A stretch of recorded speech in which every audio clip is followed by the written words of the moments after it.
estratégias. Na página 2, por favor, virem para a página seguinte. E escolhi aqui 12 estratégias que Paulo usou no plantio das igrejas. E eu queria passar essas 12 estratégias. A minha intenção aqui, por ser um mini curso, não é? Esse nosso curso é um mini curso, não é nós aprofundarmos o estudo de caso. Quando nós temos um curso mais prolongado, nós pegamos o texto bíblico referente a cada estratégia, nós analisamos o texto e nós apresentamos algum estudo de caso atual em que aquela estratégia está sendo usada. Às vezes fazemos isso em pequenos grupos também. Mas porque é um mini curso, eu vou apenas passar. A minha intenção é que vocês estejam alertas, sabendo que há estratégias bíblicas, e aí vai o exercício. E comecem já a pensar em como essas estratégias podem ou não ser utilizadas em seu contexto, tá bem? Vamos passar e você vai fazendo esse exercício pensando, e no meu contexto, a estratégia é aplicável? Em que medida é aplicável? Tá bom, gente? Combinado?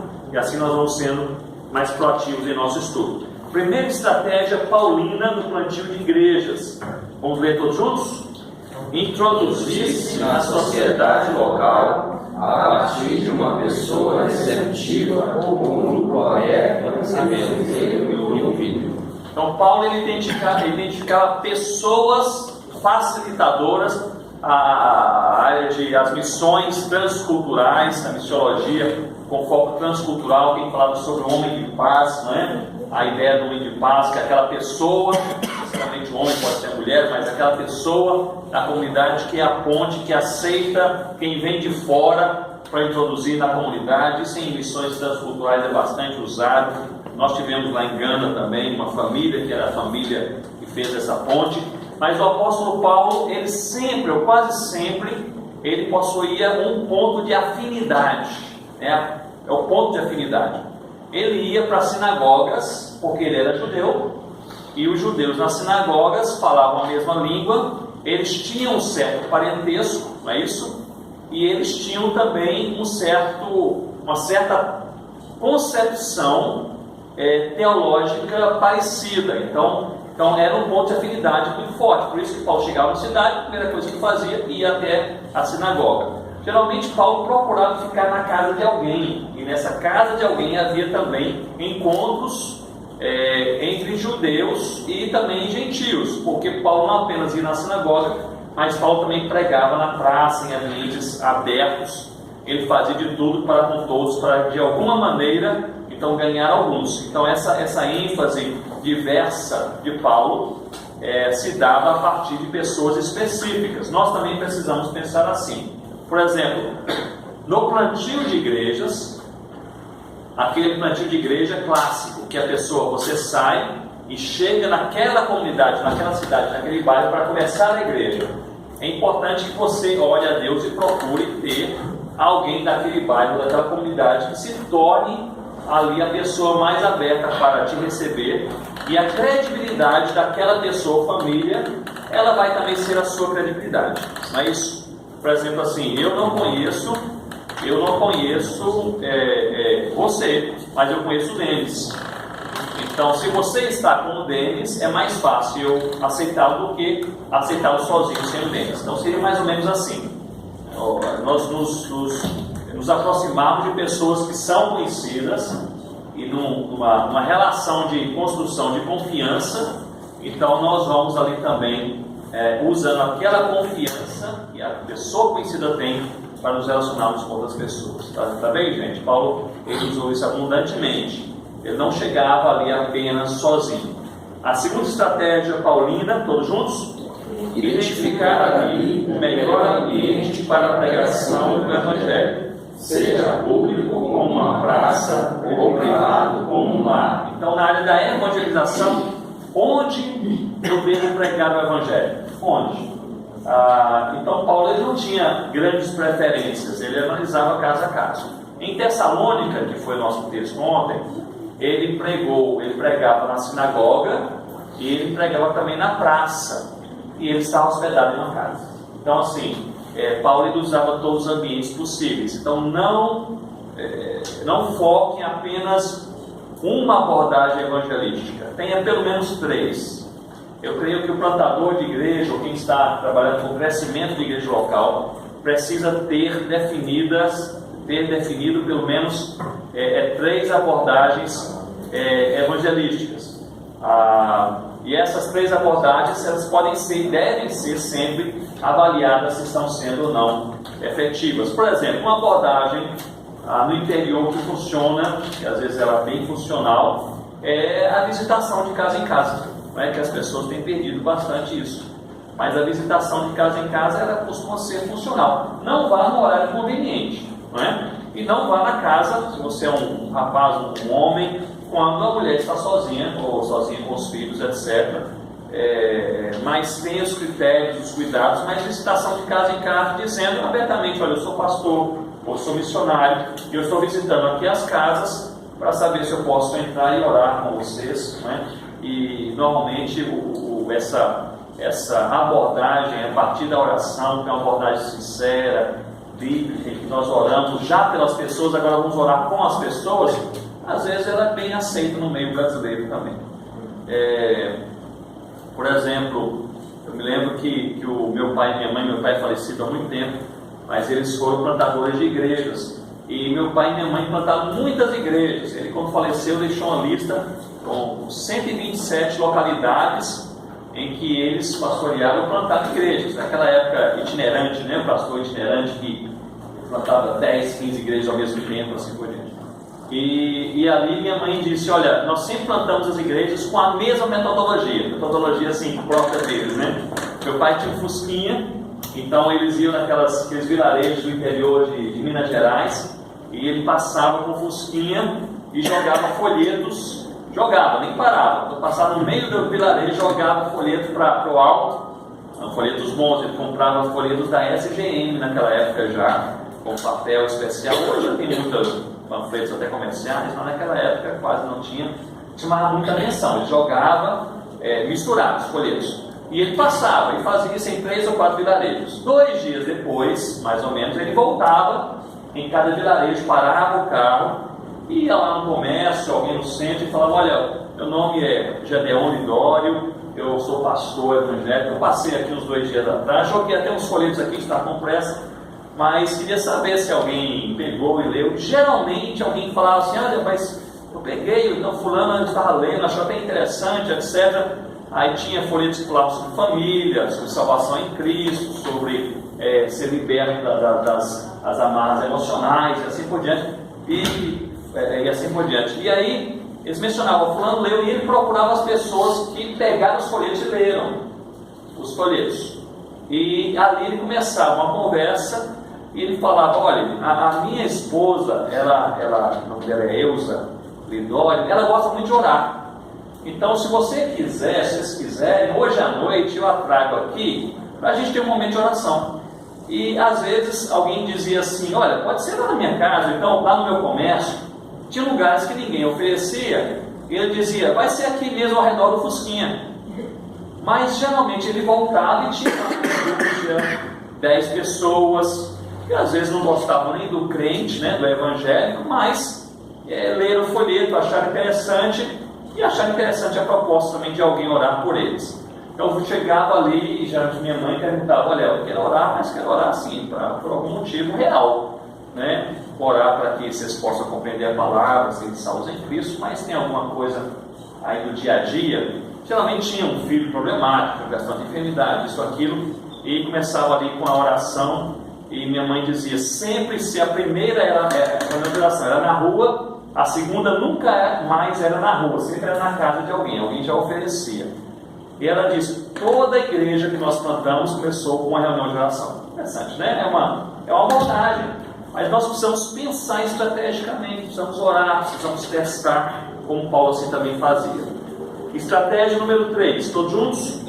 Evangelizar de forma abundante e intencional, a partir da criação ou da promessa, sempre desembocando em Cristo, sua cruz e ressurreição. Era isso que Paulo fazia. Notem bem, quando Paulo pregava aos judeus, Paulo sempre começava falando sobre Abraão e os patriarcas, porque os judeus conheciam Abraão e os patriarcas, conheciam o Antigo Testamento. E eles seguiam Abraão e os patriarcas. Então, o início da pregação de Paulo, altamente contextualizada, era sobre Abraão e os patriarcas. Quando Paulo pregava aos gentios, por exemplo, no Areópago, em Atos capítulo 17, Paulo não começava falando sobre Abraão. Eles não conheciam quem é Abraão. E os patriarcas, muito menos. Paulo começava falando geralmente sobre a criação, que a criação eles conheciam. Então, Paulo começava com um assunto bíblico, sempre era bíblico, mas um assunto bíblico que era mais, digamos, próximo da realidade deles. Agora, o final da pregação de Paulo sempre era o mesmo. Era sobre Cristo, a sua morte e a sua ressurreição. Então, isso é um ensino de contextualização. Nós precisamos começar a evangelização com temas que são temas aproximados da realidade do povo, senão eles nem irão nos ouvir. Eu me lembro que em Gana, na África, quando eu cheguei, logo no início, eu procurei um pastor africano e disse: eu não quero cometer os mesmos erros dos missionários antigos, quero cometer novos erros, né? Mas não os antigos. Então eu quero saber quais são os antigos, os erros antigos. E um pastor mais idoso, africano, ele disse assim: olha, eu sempre achei muito interessante e até estranho que os missionários, eles nos respondem, e respondem muito bem biblicamente, mas nos respondem a perguntas que nós não fazemos. E ele queria dizer com isso que as verdadeiras perguntas, ali naquele contexto, os missionários não tratavam do assunto. Eu falei aqui no intervalo que aqui mesmo em Manaus, no encontro de jovens, há alguns anos atrás, eu perguntei: há algum assunto importante, mas muito importante para você, que o seu pastor nunca falou a respeito em sua igreja? Mais da metade levantou a mão. Aí depois conversei com alguns deles e falei assim: mas qual é um assunto importante que o pastor nunca falou ao longo desses anos? E eles responderam, o principal que eles responderam foi sexo antes do casamento. Olha, nunca ouvimos o pastor pregar sobre isso. Sempre ele falou que nós não devemos ter o sexo antes do casamento, mas nunca fez uma explicação bíblica. E a gente está achando que isso é da cabeça dele, que é coisa da geração dele. E a Bíblia nem fala sobre isso. Não, gente, a Bíblia fala: vamos sentar aqui e vamos estudar a Bíblia. Mas curioso, quer dizer, a Bíblia está sendo explicada, respostas estão sendo dadas, mas não as perguntas estão sendo feitas. Então, um plantador de igreja, ou pastor de igreja local, precisa sempre pensar: quais são as perguntas que estão sendo feitas em nossa comunidade? Eu falei sobre isso um tempo atrás, e um pastor, de uma igreja até grande, em Brasília, ele teve a seguinte iniciativa. Ele disse: olha, Ronaldo, depois que eu ouvi aquela palavra, eu cheguei na minha igreja e coloquei lá uma caixinha e falei: coloque aí quais são as perguntas principais que vocês têm de vida mesmo, de vida cristã, pessoal, questões importantes para vocês. Não precisa escrever o nome, se identificar, apenas escreva a pergunta e ao longo aí do domingo, no momento coloque. E ele disse: eu comecei a ler as perguntas e falei: olha, a maior parte desses assuntos aqui eu nunca ensinei sobre eles na igreja. Nós precisamos responder as perguntas que são feitas por uma questão simples. A Bíblia, ela é supracultural e transtemporal, ou seja, ela é para toda a cultura e para todas as gerações. As respostas estão aqui. Nós é que às vezes não estamos usando a Bíblia para responder as perguntas que estão sendo feitas. A questão de gênero está na mente dos adolescentes. Você que é pastor de igreja local, você não pode fugir desse negócio. O adolescente, ele pode não falar com você ou com seus pais, né? Os pais deles, mas a pergunta está todo dia na escola, a questão de gênero. A minha filha, que estudou aqui em Manaus, ela disse isso anos atrás. Hoje ela já está se formando na faculdade, mas anos atrás, na idade escolar, ela disse: eu tenho alguns amigos na escola que eles não são gays, mas eles agem como se fossem gays. Eu dizia: mas por quê? Porque isso é popular, estudar é golpe. Então, assim, existe uma questão de gênero muito forte e as perguntas estão aí. E não é resposta pessoal.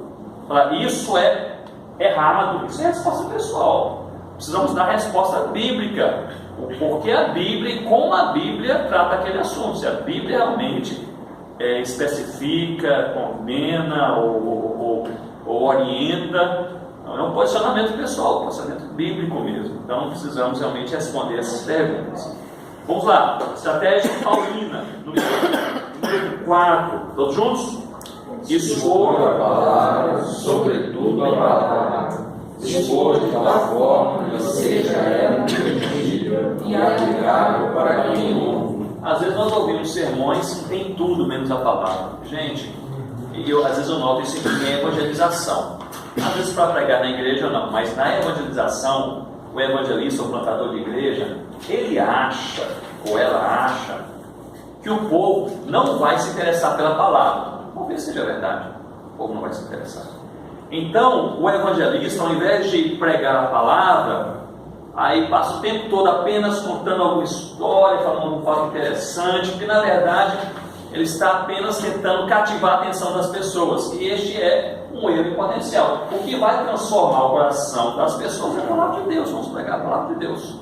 E Deus é mais que poderoso para fazer o povo que Ele quer ter atenção pela palavra pregada. Agora, não vai pregar a palavra de Deus de maneira ininteligível, que o povo não compreenda. Você falar no meio da rua com pessoas que não têm vivência cristã nenhuma sobre justificação pela fé, eles não vão entender. Eles não vão entender. Se você falar, por exemplo, sobre até mesmo o termo salvação, é um termo muito repetido, mas muitas vezes não é compreendido.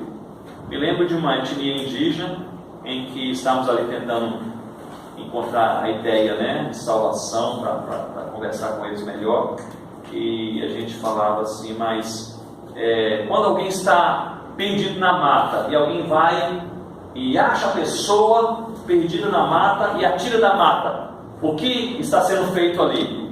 O que a pessoa está fazendo? Aí ele responde, está tirando a pessoa da mata. Alguém caiu no buraco, está lá perdido no buraco, vai morrer no buraco. Alguém chega e dá a mão e puxa e tira a pessoa do buraco. O que está fazendo? Tirando do buraco. Assim, nem sempre esses termos que nós usamos, agora fique alerta com isso que eu vou falar. Nem sempre esses termos são compreensíveis na sociedade em geral, precisam de explicação. E nem sempre são compreensíveis na igreja. Na igreja, conversa com o povo da igreja, o que eles acham sobre justificação. O pastor está pregando sobre justificação há 3 meses e meio. O povo pensa, o que é isso? Deve ser uma coisa ligada à justiça, ao Moro, Lava Jato, coisa assim, Justificação, precisamos explicar.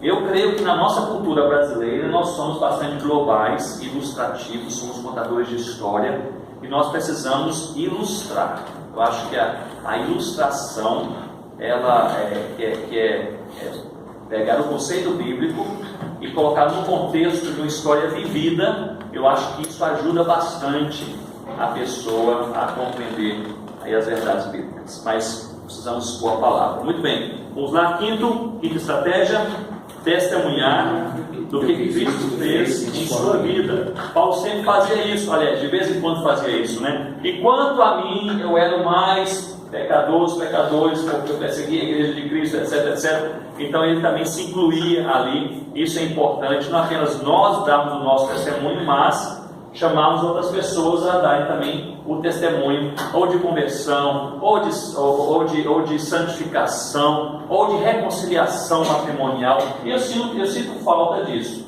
na igreja brasileira de forma geral. Quer dizer, muitas igrejas fazem isso, mas eu sinto falta em muitas igrejas. A gente assim prega a palavra é pregada, o povo vive, está lá tendo experiências profundas com Deus. Às vezes casamentos destruídos são reconciliados e a gente não ouve. E precisaria ter um momento assim, mesmo que fosse informal, para que nós pudéssemos ver o que Deus está fazendo em outras famílias. Isso é inspirador. Outro dia estive numa igreja em que uma mãe foi à frente e disse: olha, o meu filho estava já, não sei se há 3 ou 4 anos, envolvido com drogas, mas olha, começamos a orar, Deus responde as orações, ele se interessou pela palavra, começou a estudar a palavra conosco, veio para a igreja, estudou a palavra com o pastor da igreja, ali foi transformado pelo evangelho, deixou as drogas, já está livre já há mais de 6 meses, hoje ele está nesse programa assim e tal, sendo uma bênção na sua escola. Então isso é uma coisa assim, para quem vive uma situação parecida, isso é uma coisa assim, inspiradora, que dá esperança, e nós precisamos falar mais sobre ter mais testemunhos na igreja, sejam igrejas mais formais, não tem esse ambiente do culto, né? E quando não tem no culto, mas tem algum momento mais informal, o que Cristo fez em sua vida, né? Quem faz bem ser universal. Como é que estava antes, meu irmão? Exatamente. Agora. Até no capítulo da testemunha. Mas veja bem, essa igreja neopentecostal, essas igrejas assim, digamos, extremadas, né? Vamos colocar aí a universal, todo respeito, né? Mas assim, elas possuem algumas práticas, estou aqui colocando a teologia de lado, né?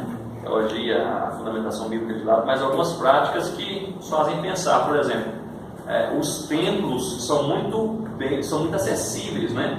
Muito acessíveis. Eu estava em Recife outro dia andando numa calçada, e ali a calçada meio movimentada, eu me desviei um pouquinho quando eu olhei que estava dentro da igreja universal, né? Olha, pode sentar aqui, está começando o culto agora. Sentar porque o culto é da igreja, aberta, não na calçada, você dá um passo ali. Aí eu estive na igreja batista em São Paulo um tempo atrás, e aí o pastor disse: olha, queremos aqui ser uma igreja mais acessível, talvez o programa, talvez a forma de linguagem, se podia nos ajudar e tal. Aí eu cheguei na igreja e falei: ó, a primeira coisa é fazer mudar a estrutura, porque a igreja assim, é um muro enorme, ninguém nem sabe o que tem atrás ali, e ali tem um portão bem austero de ferro preto, né? Lá o portão, né? Aí você entra ali, aí tem uma rampa, né? Depois da rampa tem uma escadinha, aí você entra na porta central com 2 diáconos, vai gravar entregando um boletim. Aí se você conseguir entrar ali, ainda tem uma outra porta, que é mais antigo, né? Aí você entra e é direcionado para os bancos. Aí eu falei: eu sei que vocês são batistas, mas só vem ao culto aqui quem é predestinado. O predestinado não chega aqui. Tem muita barreira para romper, né? Não é verdade? É muito inacessível, Então assim, nós precisamos pensar, precisamos ser comunidades mais acessíveis, né? Mais acessíveis. O povo não precisa se esforçar tanto para ter acesso a gente, isso é importante também. Vamos lá. Outra estratégia paulina: incorporar, todos juntos? Incorporar rapidamente os novos convertidos à igreja, à comunhão dos santos, seja uma graça ou uma companhia. Eu mencionei sobre isso ontem à noite, não vou repetir, mas é aquele princípio: não faça nada sozinho. A pessoa se converteu, em 48 horas, desafia a pessoa a fazer alguma coisa. Pode ser te ajudar a arrumar as cadeiras para o culto, pode ser uma visitação ali no hospital, pode ser dar o seu testemunho, ou então pode ser só te acompanhar, mas a pessoa precisa ser desafiada, precisa começar a vida cristã pensando: eu fui chamado em Deus também para trabalhar. Essa é a mensagem para frutificar. Muito bem, vamos lá adiante. Identificar líderes em potencial e investir neles, seja face a face ou por cartas. É outra estratégia de Paulo. Paulo ele estava ligado à liderança. Se vocês contabilizarem, nas cartas paulinas, ele cita 37 pessoas que, em alguma medida, fez parte das suas equipes de trabalho. Então, são 37 líderes em potencial. Então, Paulo ele tinha esse pessoal em mente. Ele mandava uma saudação: fulano que vai visitar vocês, fulano que vai levar essa carta, ciclano que me trouxe notícias, fulano e ciclano que me acompanharam e me visitaram na prisão. Então, o negócio ali, Paulo ele tinha uma visão de liderança, digamos, essa palavra hoje não está sendo tão bem usada, mas de empoderar a liderança, ou seja, de validar, de incentivar, encorajar e dar realmente o necessário para a liderança florescer. O bom líder, ele não centraliza a liderança. O bom líder, ele a desenvolve, a multiplica. O bom líder não é aquele que ele diz: eu sou o líder dessa igreja. Como é que o pastor fala? Porque sou eu que sou o pastor dessa igreja. Aí ele já não tem autoridade quase nenhuma mais, né? O bom líder é aquele que as pessoas dizem: olha, ele que é o pastor da igreja, né? Esse é o líder. Então o líder precisa se multiplicar, precisa investir. E ele precisa perder também. O líder precisa perder, precisa investir em pessoas que saibam mais do que ele, que façam melhor do que ele, que apliquem melhor do que ele ou ela, não é isso? E assim, isso é realmente extremamente saudável. Parece que Paulo não tinha esse receio de alguém assumir a igreja e queria que a igreja seguisse o Senhor Jesus, né? Então, identificar líderes e investir nesses líderes era algo que Paulo fazia também. E olha, vão pensando aí aquilo que é aplicável para vocês. Estão fazendo isso? Pensando em o que é aplicável no contexto em que vocês estão. Outra estratégia de Paulo, todos juntos? Não se distanciar demais das igrejas plantadas, visitando-as, comunicando as mesmas, investindo em ensino da palavra. Então Paulo ele tinha essa relação, ele era um agregador. Paulo ele plantou uma igreja 10 anos atrás, ele não deixava para trás. Ele mandava alguém que ia notícia, às vezes falava que ia visitar, mandava uma carta. Interessante, né? Paulo não tinha rede social nenhuma naquela época, né? Mas assim, nem correios funcionais como hoje, mas não são tão funcionais hoje, mas né, funcionam melhor que antigamente. Mas assim, interessante que Paulo ele investia em cartas. Ensino à distância, né? Ensino à distância, mandava o pessoal lá levar, e a pessoa que levava muitas vezes participava da leitura e já observava o efeito da carta para trazer o resultado para Paulo. O negócio era assim. Pastor, Né? uma coisa que eu ainda não vi mais fazer, mas foi feito aqui há muitos anos atrás. A primeira vez que eu dei meu nome no culto aqui, Sim. bem, acho que em 95, pelo menos. Aí pegaram meu nome e endereço, tudo mal. E quando foi um belo dia, eu estava em casa, não era convertido, não. E aí, quando foi em casa, um dia eu chegou uma carta para mim, daqui da IPM. Uma carta assim, pessoal mesmo, comigo, dando parabéns, assim, algumas coisas assim, olha, eu convido para te meditar um pouco nesse texto. E foi dando os textos do livro de João. E eu comecei a fazer a devocional. Quando eu estava fazendo a devocional na carta. Olha só. Já. E aí, analisando, que na minha participação, rapaz, eu me sentia assim, amada, que eu sentia assim, rapaz, o pessoal se importaram comigo, mas tinha tanta gente, de repente aquela carta chegou para mim ali. Mas nunca mais vim fazer isso. Mas eu achei interessante. Porque ele era predestinado. Eu achei interessante isso, né? Essa forma como foi feita, né? Essa estratégia, né? Ali, né? Por quartos. Seja como for, mas a atenção pessoal ela é marcante, né? Sim. Assim, aproveitando que ele falou nessa questão, quando as pessoas perguntam como eu aceitei Jesus, eu falo que foi por correspondência. E realmente foi, assim, eu era bem nova ainda. E eu recebia pelo correio estudos bíblicos. E assim, eu acho que também foi algo de Deus, assim. E eu lia, e eu respondia todas as perguntinhas e colocava no correio de novo. Aí daqui a pouco eu recebia. E assim, acho que foi um momento do Espírito Santo, porque assim, ninguém veio discipular pessoalmente. E aí, no final de todos esse processo, você escreveu uns 3 meses, perguntavam, você quer aceitar Jesus? Eu escrevi sim e tal, e mandei de volta. Então, assim, né? foi assim. E hoje com as redes sociais é possível nós fazermos de forma mais ampla e de forma mais, digamos assim, mais constante, né? E até mais barata. Agora, eu creio que nós crentes, que nós líderes, precisamos mesmo pensar e repensar como nós estamos transitando nas redes sociais. Ficar com menos conversinha, ficar com menos críticas, falando menos da vida de outras pessoas, né? E ter palavras mais sérias, né? Usar sempre a palavra de Deus, levarmos a sério quem está em sofrimento, não repassarmos aquilo que não edifica, não é isso? Tem muita risadinha na rede social com o sofrimento de outras pessoas. Uma pessoa aí que cai, né? Outro dia um pastor que caiu aí em pecado, etc. A gente comentando de maneira irônica, sarcástica, risadinhas, né? O pastor e a família lá, certamente em alto grau de sofrimento, não é isso? Se nós como líderes temos que falar alguma coisa a alguém, não é num grupo de WhatsApp, não pode ser no Facebook, pessoalmente ou pelo menos por telefone, conversar com aquela pessoa. Então assim, nós estamos entrando numa fase séria que as redes sociais têm uma capacidade construtiva e destrutiva muito alta. Oi? É verdade, né? É verdade. Vamos lá, outra estratégia de Paulo: orar pelos irmãos, pelas igrejas plantadas. Vamos lá todos juntos? Orar pelos irmãos, pelas igrejas plantadas e pelos gentios em Cristo, levando as igrejas também a orar. Essa de Paulo é um homem de oração. era um homem de ação, mas ele era mais um homem de oração. Boa parte das cartas paulinas eram orações, ou são orações. Paulo começa dizendo: eu rogo também por vós, e faz uma oração com 15 versículos, né? A gente lê, às vezes, como um ensino, mas na verdade é uma oração. É um ensino, mas também é uma oração.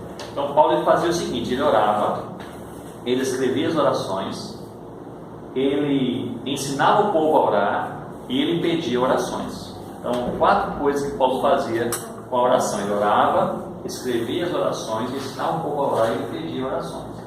E eu queria apenas dar um destaque aqui sobre a oração de Paulo, sobre o pedido de oração.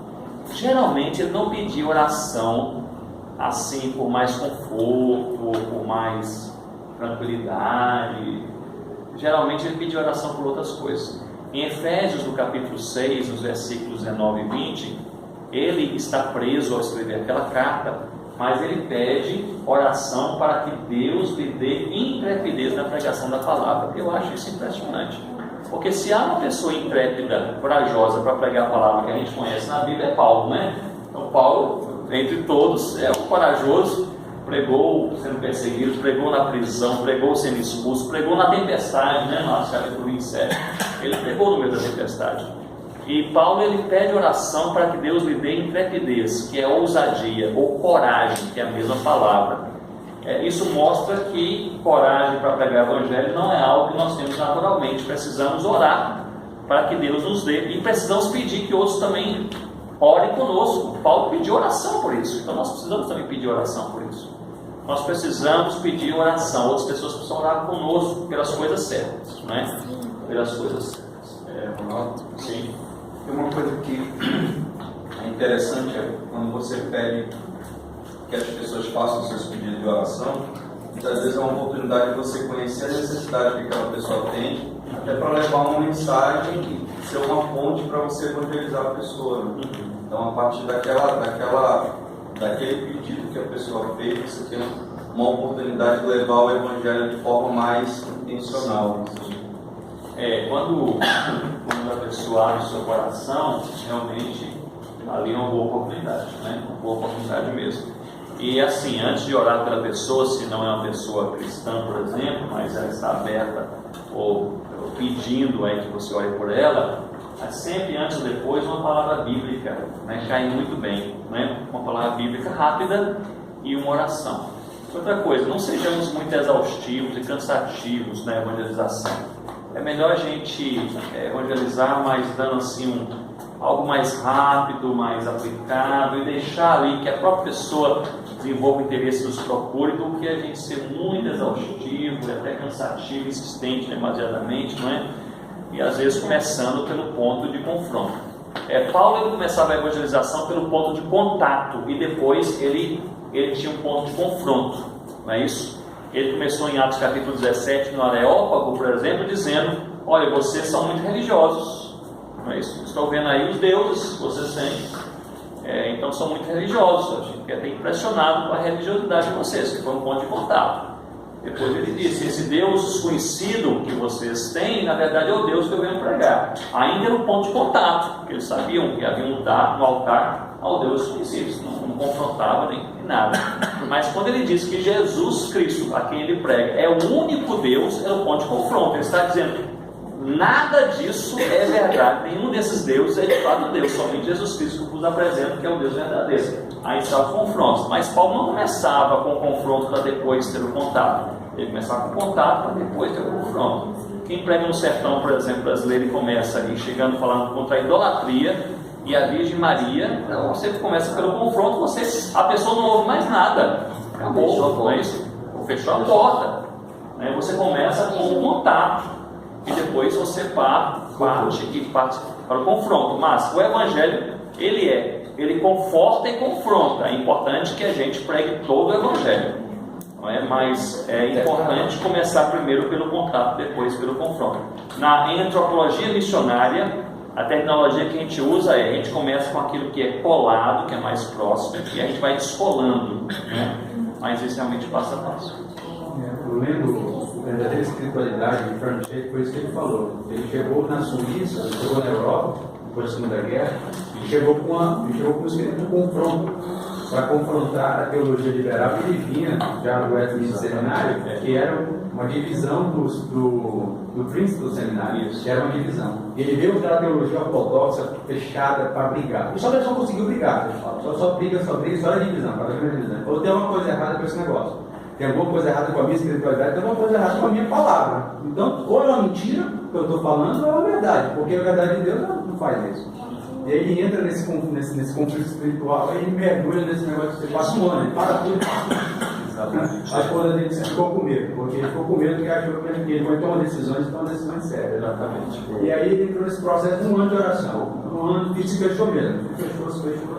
E foi estudar. Ele fala que na experiência dele, quando aquilo veio como um cântico dos céus, quando ele descobriu o que estava errado. O que estava errado era o fato de que eles não estavam com o pessoal para conversar, para comunicar, em vez de confrontar. Aí foi quando ele queria, nesse processo, ele escreve os textos, ele criou o labirinto, que era abrigo, ele criou o labirinto. E aí ele começa a comunicar, ele para tudo e diz: ó, vem para cá, senta aqui comigo na minha casa, traz o pessoal para dentro de casa, o pessoal mais liberal possível, o pessoal das artes, de várias áreas, da filosofia e tudo mais. Chama o pessoal para conversar, para colocar um café na mesa, vamos conversar. Ó, o que você está pensando? Eu não aceito assim. Aí começou a conversar com o pessoal, mas na terra, ele foi pontuando tudo. Lá por isso que se tornou para quem conhece o labirinto. Mas dentro desse processo. Uma apologética cristã segura, bíblica e simpática. Né? Simpática, é verdade. Lembro que nessa conversa que eu tive com jovens não cristãos Mackenzie alguns anos atrás, e era assim, a proposta era evangelística, mas o assunto, o tema era antropologia. E eu pensei assim, como começar? Se eu começasse dizendo: olha, vocês são evolucionistas, não é verdade? Eles diriam: sim. Muito bem, eu sou criacionista, então nós pensamos de maneira diferente. Possivelmente ele ia afastá-los. Aí eu disse: olha, vocês sabem que eu sou cristão, sou missionário. E eu comecei dizendo: mas há uma coisa na qual nós concordamos, que é a existência da humanidade no universo. E esse é um fato, tanto um fato experimentado, como um fato no qual nós temos uma concordância científica e acadêmica também. Nós existimos, o universo existe.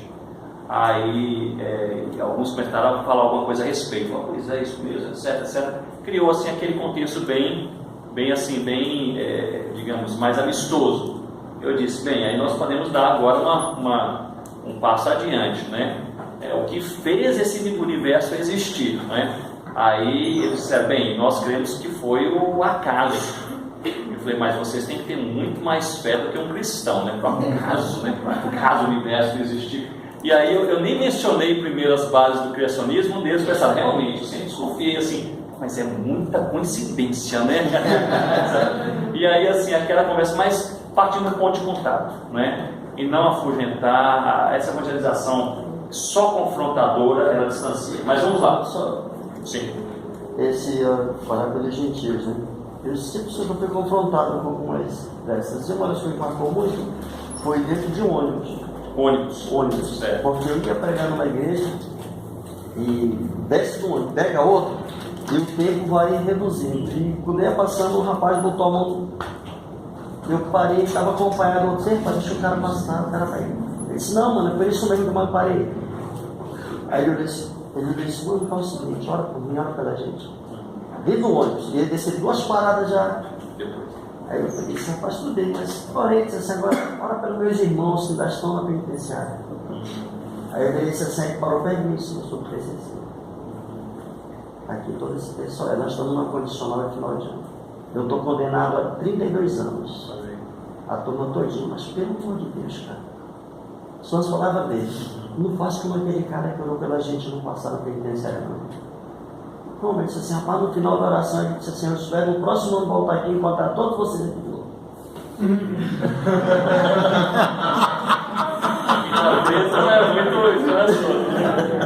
Já pensou? Administrar as críticas e competitividade sem permitir que tais atos lhe retirem o foco evangelístico. Eu queria apenas rapidamente mencionar 3 coisas que nós precisamos fazer com as críticas. Em primeiro lugar, não jogue fora as críticas, porque mesmo as críticas mais carnais, ou motivadas pela inveja, pelo ciúme, podem ser críticas usadas por Deus para corrigir você ou a mim. Na verdade, alguém pode me criticar, a motivação é carnal, ele quer até chamar atenção, prejudicar, às vezes tem um ciúme de alguma coisa, mas Deus pode usar aquela crítica para me admoestar, para chamar atenção na minha vida em alguma área. Então, não jogue fora as críticas. Críticas podem ser uma oportunidade de crescimento espiritual. Segundo lugar, não durma com a crítica. Ou seja, crítica é coisa para a gente ficar 2 dias, 3 dias no máximo e depois resolver. Se a crítica é verdadeira, se quebrantar, pedir perdão a Deus ou ao irmão se for necessário e corrige e segue em frente. Se a crítica, meio de costas aqui, né? Se a crítica não for verdadeira, é jogar fora a crítica e seguir em frente. Por um motivo, porque a crítica possui a capacidade de gerar uma ansiedade crônica no nosso coração, como líderes. E tem muitos líderes que deixaram de liderar pelas críticas. Gente, críticas são corrosivas. Concorda com isso? Sim. Corrosivas. Aquela crítica crônica que a pessoa faz, sempre ouve aquilo, pode tirar a paz, a pessoa perde a alegria da vida do ministério por causa das críticas, né? Então, você não joga fora a crítica no primeiro momento, mas também não durma com a crítica. Você resolve, tem lá 2, 3 dias para você tratar desse assunto. Depois coloca na presença de Deus e diz: Senhor, Deus está aqui. Há uma verdade, eu corrigi, ou então não há nenhuma verdade nessa crítica até onde eu consigo enxergar, conhecer minha esposa, meu marido, meu amigo. Coloque em tuas mãos, entre a pessoa que criticou e o Senhor. Quanto a mim, eu não vou carregar esse fardo. Nós precisamos tomar essa atitude. Em terceiro lugar, não se torne um crítico. As pessoas mais críticas são pessoas também que foram criticadas. E às vezes a cilada do diabo é de nos levar a sermos pessoas críticas que vão destruir outras vidas e outros ministérios também. Dessa primeira estratégia de Paulo, utilizar a força leiga e local para o enraizamento e serviço da igreja. A Assembleia de Deus que é experta nesse negócio aí de força leiga, não é? Aliás, a igreja presbiteriana até a década de 50 também, os presbíteros, né, digamos assim, e os irmãos da igreja que se mudavam, fazendeiros, comerciantes, etc., e com eles que começavam as igrejas. Na década de 50, 60, poucas igrejas presbiterianas começavam por meio de pastores, eram por meio de membros da igreja. Aí depois começou a se difundir que apenas pastores plantam igrejas, assim por diante. Assembleia de Deus, não sei hoje, mas historicamente, até onde eu percebo, sempre são os irmãos que vão para outros locais que começam a isso. Ainda é assim. Começam as igrejas. Em algumas partes é mais intensa essa questão de obreiros sem determinado preparo. Sim. Hoje aqui no Amazonas já está sendo direcionado para uma melhor preparação dos obreiros. Certo. Mas ela ainda trabalha com isso. Exatamente. A força leiga, digamos, leiga, ou seja, a força não treinada, especializada, né, o chamado ministério específico, pastoral, etc. Ela tem esse ponto forte que é a multiplicação, né? Você tem gente por toda parte plantando igrejas. O ponto fraco talvez seja mesmo o conhecimento bíblico, porque aquelas igrejas, se elas não têm um bom ensino da palavra, elas podem desembocar em nominalismo ou sincretismo, isso em qualquer denominação. Isso acontece muito no meio missionário transcultural, em que o missionário planta muitas igrejas, mas ele é sozinho e ele não dá conta de acompanhar o ensino bíblico em todas. Então, a igreja plantada sem ensino bíblico, o resultado será um ou outro, ou os dois, mas geralmente é nominalismo, ou seja, as pessoas têm uma forma cristã, mas não têm um coração transformado, nominalismo, ou sincretismo, as pessoas são crentes, mas para responder algumas coisas, como elas não sabem como a Bíblia responde, elas trazem algo da religião tradicional. Então isso acontece muito no interior. Por exemplo, temos aí comunidades ribeirinhas e indígenas em que o povo crente é crente, busca a Deus, ora ao Senhor, e que Jesus é o Salvador, etc. Mas alguém está doente, chama um benzedor, né, para fazer o benzimento. Então isso eu já vi várias e várias vezes. Isso aí é falta de ensino bíblico. Então tem esse lado positivo e negativo que a gente tem que equilibrar. E a solução é usar a força leiga e treiná-la, não é isso que o pastor está falando aqui. Muito bem, última estratégia de Paulo, todos juntos? Investir na salário e responsabilidade jurídica das igrejas plantadas. Ou seja, desde o início começar a modelar essas igrejas com a dor missionária, a prática missionária, desde o início. Comece a evangelizar. Ah, Ronaldo, mas a igrejinha lá só tem 15 crentes. Ótimo, ótimo, convide os 15 semanalmente para algumas ações evangelísticas. Muito bem, são 12 estratégias que Paulo usou em seu ministério de igrejas, que em alguma medida podem ser usadas em nosso ministério de maneira geral. Para concluir, nosso tempo aqui já está acabando, eu vou apenas mencionar na página 3 em diante, o capítulo 5 dessa apostila, que é o que não pode faltar. E vai ficar faltando o que não pode faltar. Mas eu vou apenas mencionar o conceito para vocês. Isso é algo simples que já foi aí mencionado, falado em algumas vezes ontem, em diferentes momentos. Mas um grupo até expressivo de missiólogos nas últimas décadas, eu citei Hazel Grave, o Neil Dean, mais antigo, o próprio David Washington, o Richard Hibbert, que não é o Paul Hibbert, mas também o Paul Hibbert, e outros mais, como o próprio Michael Green. Então, esses missiólogos, eles passaram a olhar igrejas plantadas no mundo todo e começaram a pensar o que essas igrejas plantadas em projetos bons, bíblicos e bons de plantio de igreja, o que esses projetos têm em comum. Então começaram a identificar alguns elementos que estavam presentes em todo bom projeto de plantio de igreja. Então é o que não pode faltar, tá bem? Eu apenas pincei os principais. Mas o primeiro é intencionalidade, ou seja, as igrejas são plantadas de maneira intencional. O Dr. David Hazelgrave, ele disse que 75% das igrejas são plantadas intencionalmente. Ou seja, alguém pensou em plantar, alguém orou por aquilo, alguém planejou, alguém se esforçou. Não foi uma coisa assim feita apenas, digamos, de maneira fluida, natural, mas foi algo planejado, algo feito com intencionalidade, com proatividade. Intencionalidade não pode faltar nas igrejas, especialmente em regiões áridas, em que é difícil plantar igrejas. O segundo elemento que não pode faltar é a oportunidade. Então, o primeiro qual é, gente? Primeiro, intencionalidade, era a intenção. Então, eu não creio muito em plantador de igreja que a gente pergunte, mas o que você pensa em fazer aqui? Ele diz, rapaz, a gente vai levando, vamos ver, vamos trabalhar aqui um pouquinho, quem sabe alguma coisa acontece. Isso é a falta de intencionalidade. O plantador de igreja precisa pensar, olha, Deus me colocou nesse lugar, estou com essa convicção, quero gastar tantos anos da minha vida nesse lugar, nessa comunidade, ver já Deus da igreja nascer, uma igreja deste perfil bíblico, assim por diante, intencionalidade. A outra é a oportunidade, de usar as oportunidades que nós temos e criar oportunidades que nós não temos. O plantador de igreja, ele precisa desenvolver a chamada oportunidade criativa. Ou seja, você não pode somente esperar que as pessoas venham, que estejam abertas, você precisa criar tais oportunidades. Nós já falamos ontem e hoje sobre algumas coisas dessa forma, mas, por exemplo, aqueles 2 plantadores de igreja em Manhattan, em Nova York, que usavam intencionalmente a happy hour, aquele momento que as pessoas estavam mais tranquilas, para irem nos bares, não é isso? Mas não é para ir para beber com eles, não. Ia nos bares, pediam suco de laranja, estava ali ao lado, e então, tá bom, pode ser um suco de uva.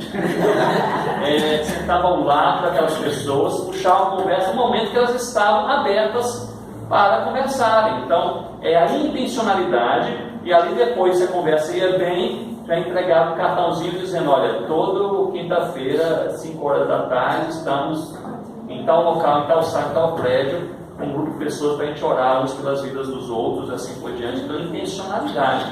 Lembram-se de evangelização conectada, levem isso a sério. A evangelização precisa ser conectada com o ponto de convergência, não pode evangelizar de maneira solta.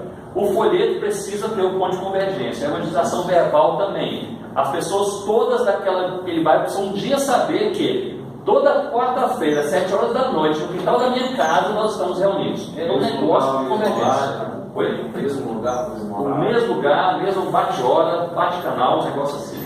Para quem é novo não sabe o que é isso.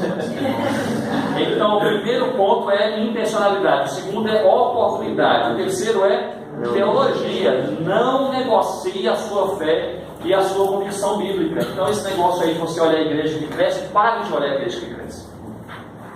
Porque às vezes essa igreja pode ter uma boa teologia ou não. Você olha para a palavra, vai trabalhar com a palavra de Deus. Deus está derramando graça onde Ele quer derramar graça, da forma que Ele quiser. Nosso trabalho é nosso trabalho com Deus, né? A igreja tem 3 mil membros, louvado seja o nome do Senhor Jesus. Se eles são fiéis ou heréticos, Deus trabalha em suas vidas, mas eu estou aqui com a minha igreja, né? Com esse projeto missionário aqui, é o trabalho que Deus me confiou, com contentamento no coração, mas com boa teologia. A igreja que mais cresce no noroeste africano é a igreja chamada Igreja do Espírito Santo, cujo fundador se diz a encarnação do Espírito Santo na Terra. É a igreja que mais cresce. A igreja tem hospitais, clínicas, multiplicação de igrejas, seminários, etc, etc. Nem tudo que cresce é necessariamente bíblico. Por outro lado, especialmente eu falo para denominações mais históricas, como a presbiteriana, vamos fugir também desse outro extremo, dizendo assim, a minha igreja não cresce porque nós somos teologicamente fiéis. Né? Esse negócio, né?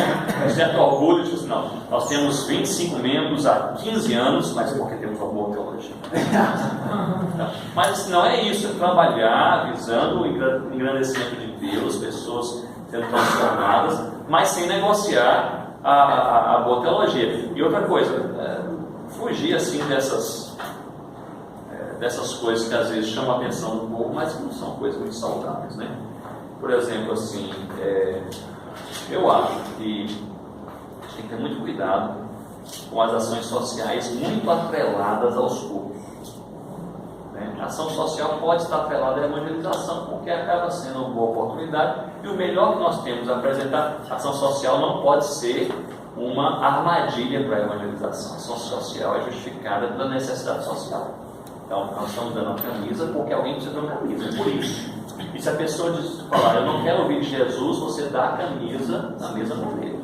Agora, se você deu a camisa e brotou uma oportunidade, o melhor que nós temos a fazer é apresentar o Evangelho, é o tesouro que nós temos do Evangelho de Cristo.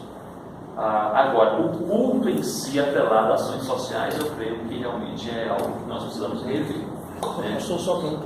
Teria como o senhor explicar isso, mano? No interior, eu tenho visto, por exemplo, que as pessoas são às vezes chamadas, tem uma distribuição de roupas. E logo depois da distribuição de roupas é o momento do culto. Então, cada vez em que chega os crentes da cidade, tem alguma coisa social para atrair as pessoas e ver o culto. Isso vai passar para a mente das pessoas que culto é o momento em que você ganha alguma coisa e em contrapartida você tem a paciência de ficar ali ouvindo os crentes, né? Então assim, promove muito mais adesão do que transformação. A gente tem que ter muito cuidado com aquilo que promove mais adesão, mais gente e não transformação, né? Então assim, eu separaria, eu diria o seguinte, a ação social ela pode ser saudavelmente misturada com a evangelização. Mas com o culto, reunião do povo de Deus, reunião lá dominical, ou semanal, o que quer que seja, eu não colocaria uma ação social atrelada ali. Eu acho que passa uma mensagem equivocada para a comunidade. Muito bem. O que não pode faltar, gente, tenha uma tolerância comigo, vai 5 minutos, tá bom? Tá joia? Continuidade. Uma igreja geralmente não é plantada em menos do que 5 anos. Então, quando você começa o relacionamento e a evangelização, se você não tiver continuidade, não há um grande peso.